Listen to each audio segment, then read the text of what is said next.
Live from Atlanta, Georgia. Beautiful, wonderfully made by God. Welcome to the Big Show. It looks to me like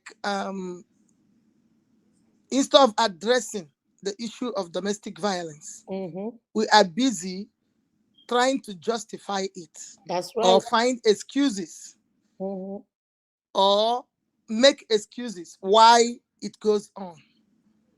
Let's go with the first thing that he stated there.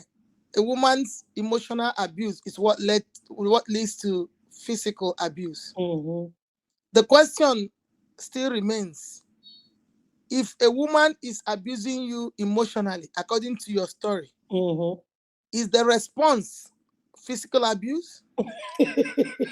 How does that physical abuse and emotional abuse, how does it help? Complement each other? All it will lead to is disaster, which can lead to either abuse or damages to the body. Exactly. So I don't buy the theory that is what the women have said is what is making the men hit them.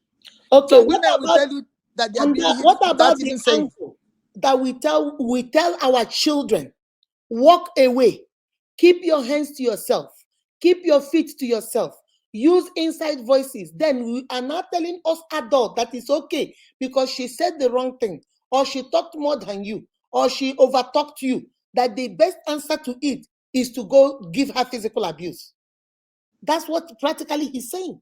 Correct. And that kind of that kind of reasoning is why people like Osinachi died. Yes. Because we think we can justify domestic abuse. The truth is that domestic abuse is not justifiable and cannot be condoned under any circumstance. Yes. If you have to walk away, do so. If you have to seek help, do so. If you will have to control your anger until temper calms down, you can do that too. Exactly. And then you guys can regroup and talk about it. But telling me that because of what I have said to you, first of all, I like the way he said that 85% of domestic abuse is based on emotional abuse from the woman. But he has forgotten that, like he said, no man is mad to start hitting on his wife. No woman is mad to start nagging on the husband for no reason. For no reason. Everybody has justifications for their actions. So what do?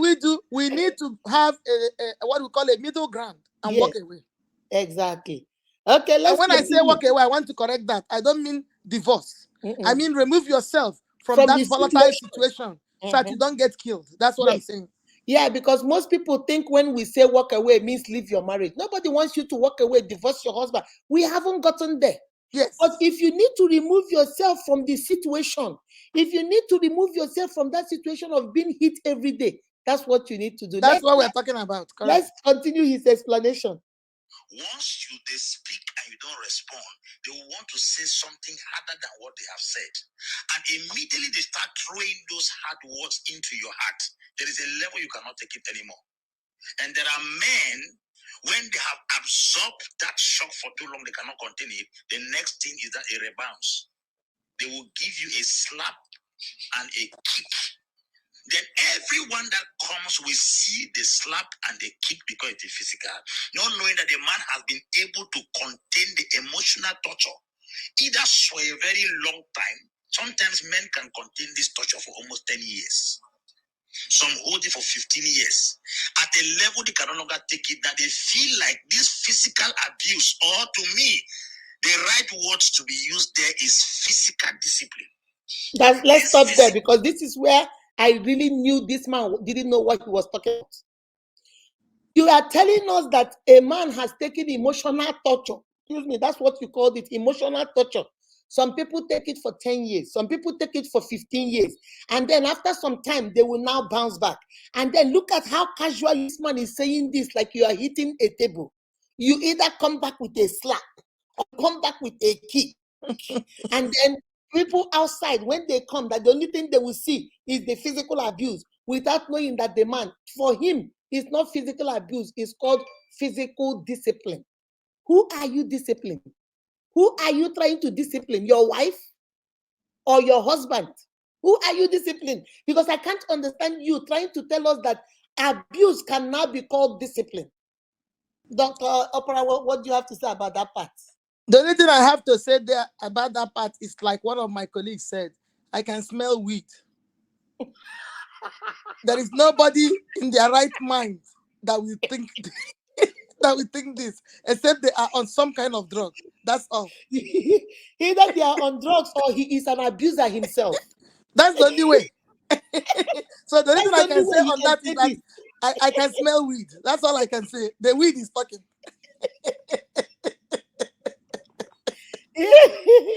Well, let's see what peace says. Peace say, peace say he is among us, Nachi's husband. My sister, he is among, this one is Osinachi's senior brother. Osinachi's husband's senior brother. This man is not serious, my sister. And this is the mentality of 80% of our Nigerian men. That is the sad truth. What this man is saying, if you listen to this video, there are so many people on that panel and they are co-signing what he's saying because that's how they think. Your wife is talking too much. She has used the bad word on you. Why can't you walk away? Is that not what we teach our children? What happened to walking away? What happened to going, okay, I don't want to hear what you're saying to me. I'm going to walk away and I'm going to come back later on. What happened to that? Why do you need to come back with physical abuse? If the man walks away and then come back and what happens to using your words? What happened to the power of words?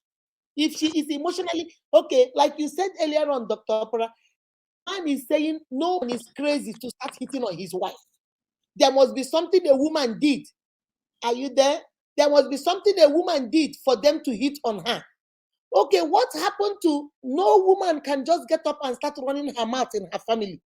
Why didn't he say there must be a reason too why she started running her mouth in the family? So you see, it is one-sided, and that is the society we live in. Everything when it concerns the men, it is okay.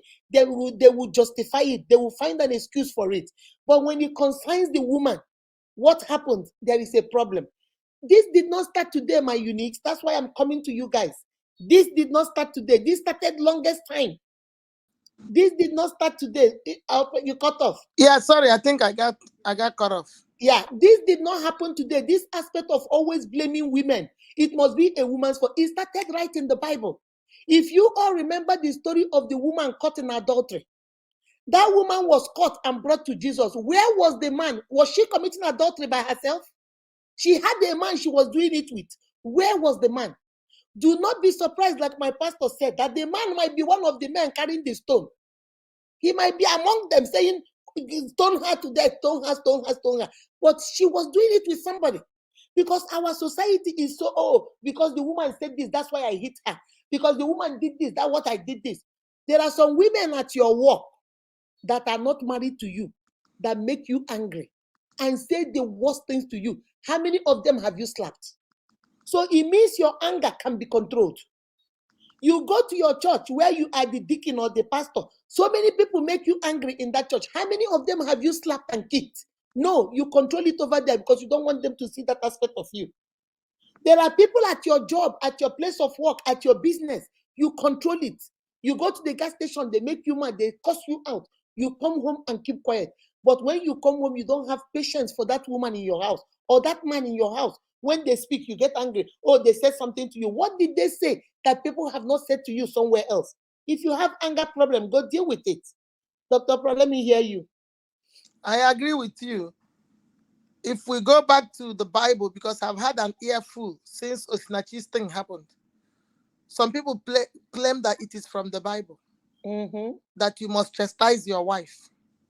If that is the case, why were we commanded to not be angry or to control our anger or to make sure that we live in peace with one another and to be kind with one another? The reason is because God is love. We cannot say in one breath that God is love, in another breath that he condones abuse or domestic violence. We cannot. We just have to understand, if you have anger problem, that's part of the help that we're talking about. Go Seek get help. Yes. Get some help. Learn how to control your anger. Learn how to remove yourself from a situation that can be volatile. Learn how to respect your spouse. Love your spouse. That's what the Bible tells us. The Bible does not tell us to love our husbands. He tells us to respect them and submit to them. But he tells the husbands to love the wife. God is not man that he should be mocked. There is a reason why God said a man should love his wife like Christ loved the bride and died for it. That's Do you know right. the type of love that we're talking about here? You cannot tell me that you are hitting on your wife is because you love her. If you're hitting on a woman that you love, what will you do with enemies? What will you do hate? to your enemies? Don't tell me that. So this man, well, we blame him in a way because, like I said, he's on crack or something. But even if he's not on anything, he is echoing the sentiments of people from his generation. That's right. The truth of the matter is that we don't want to look into domestic violence and the evil effects of domestic violence because we believe that it is justified on some level.